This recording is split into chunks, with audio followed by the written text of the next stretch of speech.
नमस्कार दोस्तों, जय हिंद, जय भारत। दोस्तों, रेलवे सामान्य अध्ययन स्पीडी बुक का ये मेरा चौथा वीडियो है।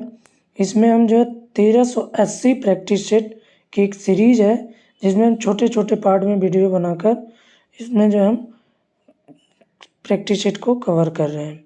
तो आइए वीडियो की शुरुआत करते हैं। दोस्तों, यदि चैनल पर नए हैं तो चैनल को सब्सक्राइब कर लीजिए, बेल आइकन दबा लीजिए ताकि आप पे नोटिफिकेशन मिलता रहे।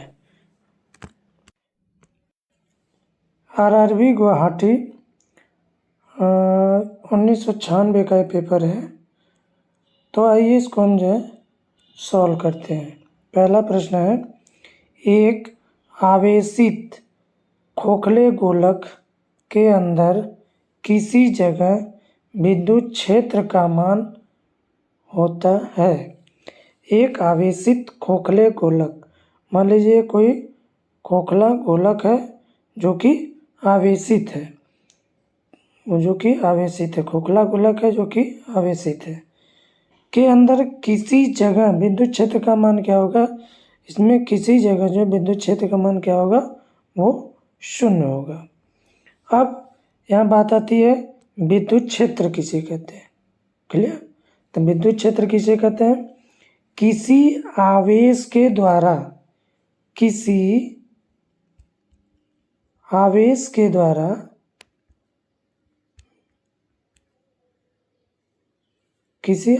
के चारों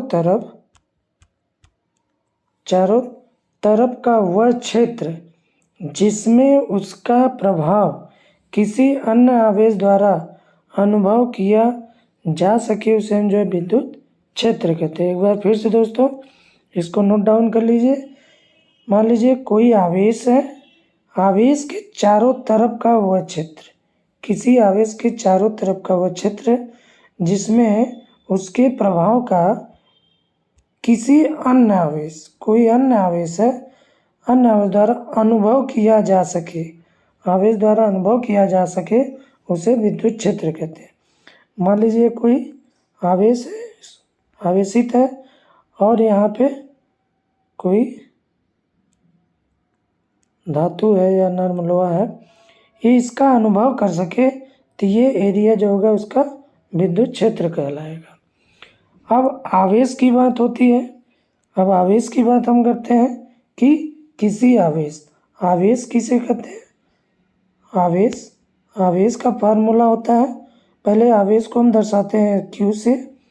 आवेश का फार्मूला होता है I जो है धारा गुणे समय। क्लियर? धारा गुणे समय। अब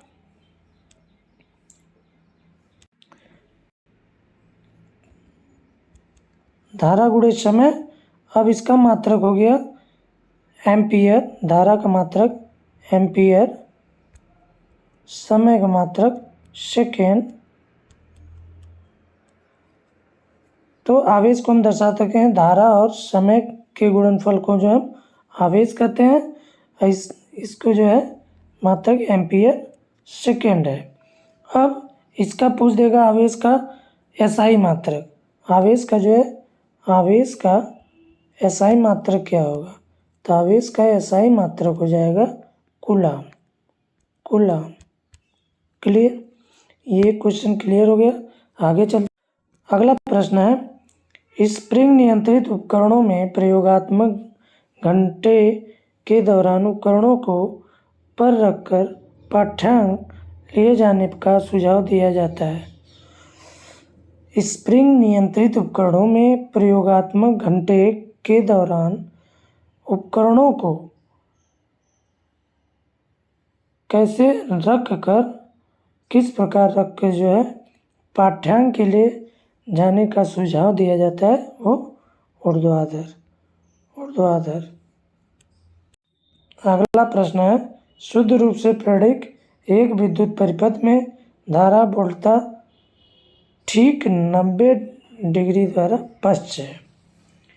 धारा वोल्टता मतलब VI शुद्ध रूप से प्रेरक एक परिपथ में धारा पोल्टता के ठीक कितना होता है, 90 डिग्री पश्च होता है, 90 डिग्री पश्च होता है। क्लियर। अगला प्रश्न है, पीला, हरा एवं लाल रंगों के स्पेक्ट्रम के लिए श्वेत प्रकाश को चलाया जाता है। पीला, हरा, लाल रंगों के स्पेक्ट्रम के लिए श्वेत प्रकाश को चलाया जाता है सफ़ेद फिल्टर से होकर। सफ़ेद प्रकाश या श्वेत प्रकाश को जो है चलाया जाता है सफ़ेद फिल्टर से होकर जाती है। पीला, हरा, लाल रंगों के स्पेक्ट्रम के लिए श्वेत प्रकाश को जो है सफ़ेद फिल्टर से होकर चलाया जाता है। अगला प्रैक्टिस सेट है आरआरबी भोपाल 1997। पहला प्रश्न है, कौन हाइपोथैलेमस से संदेश पाता है और अंतःस्रावी ग्रंथियों को संप्रेषित करता है। कौन हाइपोथैलेमस से संदेश पाता है और अंतःस्रावी ग्रंथियों को संप्रेषित करता है, तो वो जो है पीयूष ग्रंथि। पीयूष ग्रंथि हाइपोथैलेमस से संदेश पाता है और अंतःस्रावी ग्रंथियों को संप्रेषित कौन करता है, पीयूष ग्रंथि। इसे हम पिट्यूटरी ग्रंथि कहते हैं। इसे हम पिट्यूटरी ग्रंथि भी कहते हैं, या इसे हम एक नाम और जानते हैं, मास्टर ग्रंथि भी कहते हैं। ये तीनों नाम इसी के हैं। क्लियर। पीयूष ग्रंथि का नाम पिट्यूटरी, दूसरा नाम है मास्टर ग्रंथि। क्लियर। आगे चलते हैं। अगला प्रश्न है, द्रवीभूत पेट्रोलियम गैस में प्रधानतः होते हैं। द्रवीभूत पेट्रोलियम में गैस में प्रधानतः होते हैं क्या, ब्यूटेन और प्रोपेन। ब्यूटेन और प्रोपेन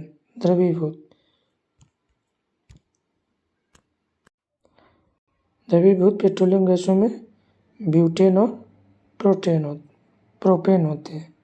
क्लियर। अगला प्रश्न है, वायुमंडलीय स्तर जो रेडियो तरंगों को परावर्तित करता है। वायुमंडलीय स्तर जो रेडियो तरंगों को परावर्तित करता है उसे कहा जाता है आयन मंडल। आयन मंडल किसे कहते हैं, वायुमंडलीय स्तर जो कि रेडियो तरंगों को परिवर्तित करता है उसे हम आयन मंडल कहते हैं। अगला प्रश्न है, ये महेंद्र घाट 1997 का प्रीवियस पेपर है। पहला प्रश्न है, भारत प्रकाश का अपवर्तन पद का तात्पर्य है। प्रकाश का अपवर्तन का क्या मतलब है। प्रकाश के अपवर्तन का मतलब है एक माध्यम से दूसरे माध्यम में प्रवेश करते समय प्रकाश की किरण का मुड़ना क्या कहलाता है, प्रकाश का अपवर्तन कहलाता है। एक बार फिर से, प्रकाश का अपवर्तन किसे कहते हैं, एक माध्यम से दूसरे माध्यम में प्रवेश करते समय प्रकाश की किरण का मुड़ना क्या कहलाता है, प्रकाश का अपवर्तन। अगला प्रश्न है, एक दृश्यमान स्पेक्ट्रम में न्यूनतम तरंगदैर्घ्य वाला रंग है। एक दृश्यमान स्पेक्ट्रम में न्यूनतम तरंगदैर्घ्य वाला रंग है कौन सा, बैंगनी। न्यूनतम तरंगदैर्घ्य वाला रंग बैंगनी। अगला प्रश्न है, सर्वदाता रक्तवर्ग कौन है। सर्वदाता जो सबको दे दे, वो जो ओ ब्लड ग्रुप वाले जो होते हैं सर्वदाता होते हैं। इस फिग्मो मैनोमीटर मापता है। इस फिग्मो मैनोमीटर मापता क्या है, फिग्मो मैनोमीटर जो है रक्तचाप को मापता है। रक्तचाप को कौन मापता है, फिग्मो मैनोमीटर रक्तचाप को मापता है। अगला आरआरबी इलाहाबाद 1997 का प्रीवियस पेपर है। इसमें जो पहला प्रश्न है, पृष्ठ तनाव की इकाई क्या है। पृष्ठ तनाव की इकाई क्या है, तो इसको पहले समझ लेते हैं दोस्तों, पृष्ठ तनाव किसे कहते हैं। तो पृष्ठ तनाव जो है एक तरल पदार्थ का एक गुण है। पृष्ठ तनाव जो होता है एक तरल पदार्थ का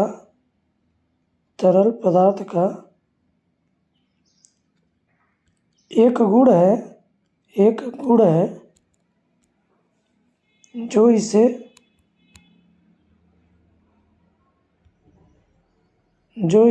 बाहरी बल का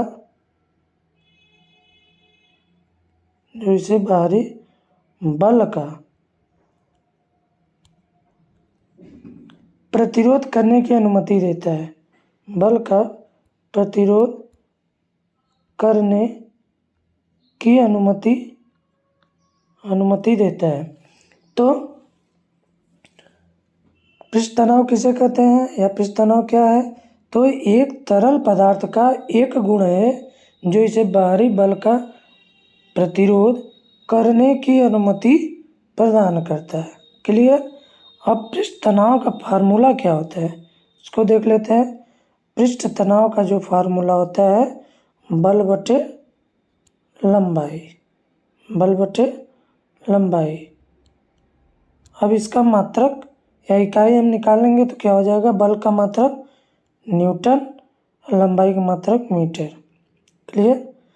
तो बल बटे लंबाई होता है पृष्ठ तनाव फार्मूला है। तो बल का मात्रक क्या हो गया? बल का मात्रक हो गया न्यूटन, लंबाई का मात्रक मीटर, ये प्रति बटे, तो बल बटे लंबाई तो न्यूटन प्रति मीटर। क्लियर? अगला क्वेश्चन देखेंगे। अगला प्रश्न है डायनामाइट का आविष्कार करने वाले स्वीडिश रसायन अभियंता एवं उद्योगपति का नाम बताइए। डायनामाइट का आविष्कार किसने किया? तो अल्फ्रेड बर्नार्ड नोबेल डायनामाइट का आविष्कार किया। अगला प्रश्न है किसी रोग के प्रतिरोध के लिए बीसीजी टीका दिया जाता है। किसमें? एचमा में, टीबी जिसको हुआ होता है, टीबी। तो हो गया। अब बीसीजी का हम फुल फॉर्म क्या होता है वो देख लेंगे। तो बीसीजी का फुल फॉर्म होता है बैसिलस कैलमेट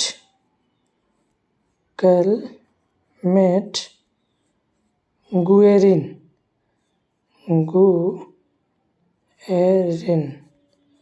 बीसीजी का फुल फॉर्म हो गया bacillus Calmette Guerin. Clear? Bacillus Calmette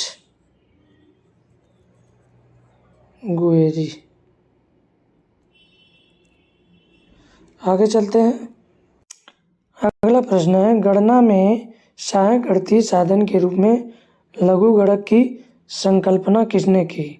गणना में सहायक गणितीय साधन के रूप में लघु गणक की संकल्पना किसने की? John Napier. किसने किया? John Napier. अगला प्रश्न है रेडियोधर्मिता की खोज, वेरी मोस्ट इम्पॉर्टेंट क्वेश्चन, बहुत बार पूछा हुआ है। तो रेडियोधर्मिता की खोज किसने की? हेनरी बैकुरल ने। रेडियोधर्मिता खोज हेनरी बैकुरल ने किया। अगला जो प्रैक्टिस सेट है वो आरआरबी सिकंदराबाद 1997 का पेपर है, दिसंबर 1997। पहला प्रश्न है इसमें कौन सा विटामिन बी कॉम्प्लेक्स समूह से संबंध नहीं है? कौन सा विटामिन बी कॉम्प्लेक्स समूह से संबंधित नहीं है? तो एस्कॉर्बिक अम्ल। अब विटामिन सी का वैज्ञानिक नाम क्या है? विटामिन सी का वैज्ञानिक नाम एस्कॉर्बिक एसिड या एस्कॉर्बिक अम्ल। अब विटामिन ए का रेटिनॉल, विटामिन बी1 का थायमिन, विटामिन बी2 का जो है राइबोफ्लेविन, B7 बायोटिन, C का जो स्कार्बिक एसिड, D का कैल्सीफेराल, E का टोकोफेराल, K का फाइलोक्विनोन, B3 का नियासिन, B5 का पेंटोथेनिक एसिड और B12 का जो है कोबालामीन। तो इस तरह हम इस विटामिन के जो है वैज्ञानिक नाम हम तैयार कर लेंगे। अगला प्रश्न है दिन के समय पौधे कार्बन डाइऑक्साइड लेते हैं और ऑक्सीजन छोड़ते हैं। क्लियर। तो दिन में पौधे जो होते हैं कार्बन डाइऑक्साइड दिन में जो है लेते हैं और ऑक्सीजन रात में छोड़ते हैं। दिन के समय जो पौधे होते हैं कार्बन डाइऑक्साइड ले लेते हैं और ऑक्सीजन छोड़ते हैं। क्लियर। अगला प्रश्न है शोल्डर या टाका बोलते हैं मिश्र धातु है। किसका मिश्र धातु? शोल्डर टीन और सीसा। शोल्डर जो होता है टीन और सीसा का जो है मिश्र धातु है। टीन और सीसा का मिश्र धातु शोल्डर। अगला प्रश्न है प्रेशर कुकर में खाना जल्दी क्यों बनता है? प्रेशर कुकर में खाना जल्दी क्यों बनता है? पानी की क्वथनांक बढ़ जाती है। पानी का जो क्वथनांक होता है वो बढ़ जाने की वजह से प्रेशर कुकर में खाना जल्दी पकता है। अगला प्रश्न है कौन सा अभिक्रिया गैस वायुमंडल में नहीं पाया जाता है? तो वायुमंडल में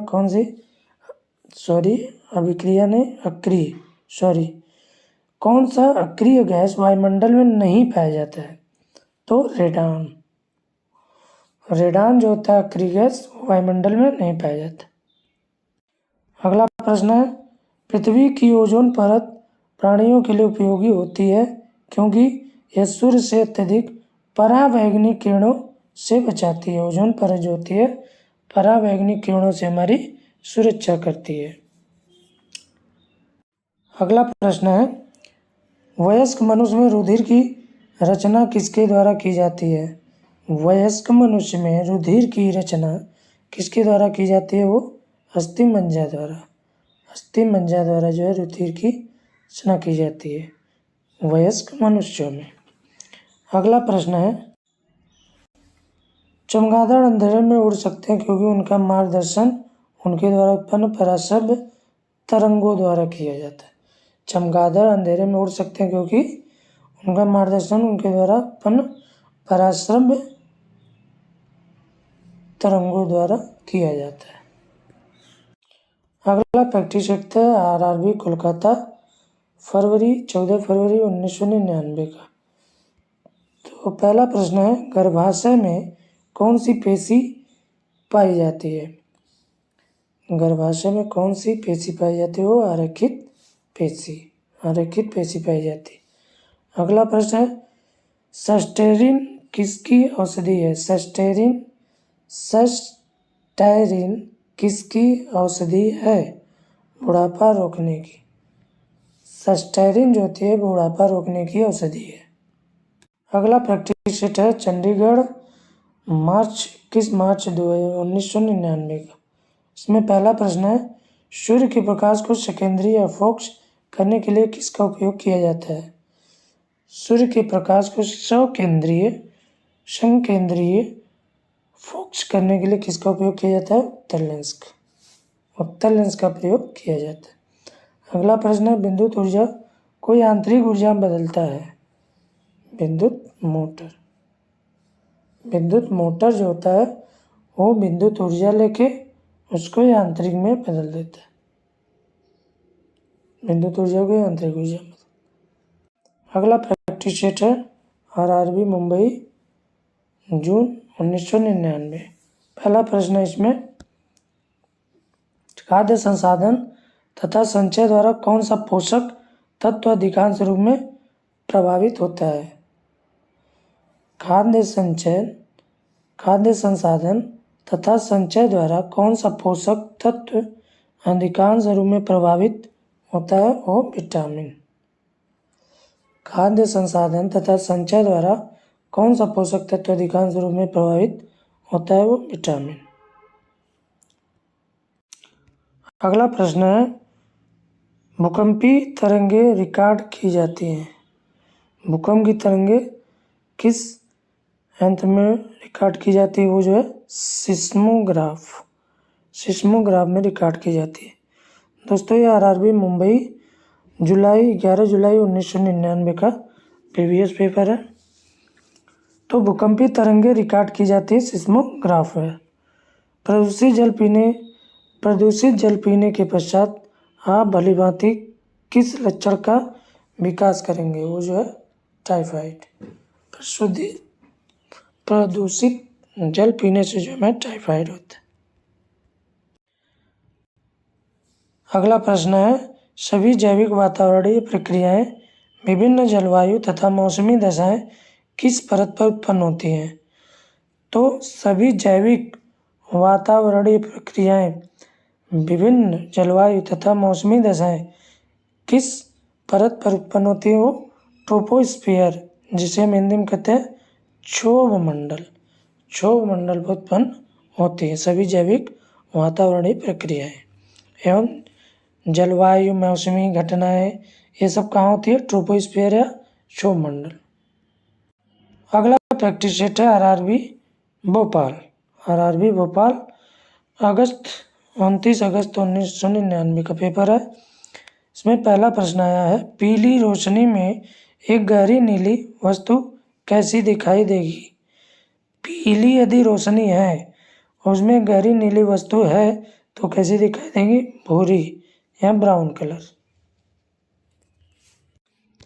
अगला प्रश्न है, सूर्य से पृथ्वी तक पहुंचने में सूर्य प्रकाश को कितना समय लगता है? सूर्य का प्रकाश जो है पृथ्वी पे पहुंचने में कितना समय लगता है? 8 मिनट 20 सेकेंड लगभग 8 मिनट 20 सेकेंड।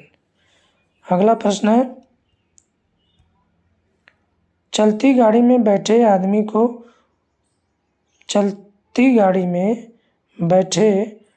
की ऊर्जा होगी। चलती गाड़ी में बैठे आदमी की ऊर्जा क्या होगी? गतिज और स्थितिज ऊर्जा दोनों।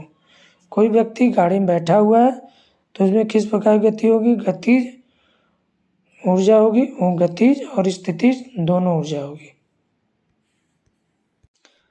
अगला प्रश्न है, अल्कोहल का अधिक मात्रा में सेवन करने वाले सामान्यतः किस कारण मौत के शिकार होते हैं? सिरोसिस। अल्कोहल का अधिकांश मात्रा में सेवन करने वाले सामान्यतः किस कारण मौत के शिकार होते हैं? वो जो सिरोसिस।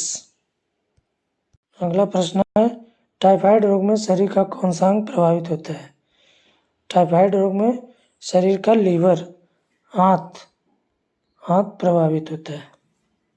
अगला प्रश्न है, द्रवित पेट्रोलियम गैस एलपीजी में मुख्य रूप से क्या होता है? ब्यूटेन और प्रोपेन। पेट्रोलियम एलपीजी का फुल फॉर्म हो जाएगा लिक्विफाइड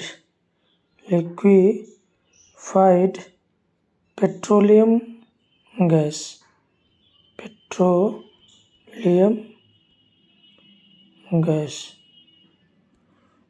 एलपीजी का फुल फॉर्म हो जाएगा लिक्विफाइड पेट्रोलियम गैस।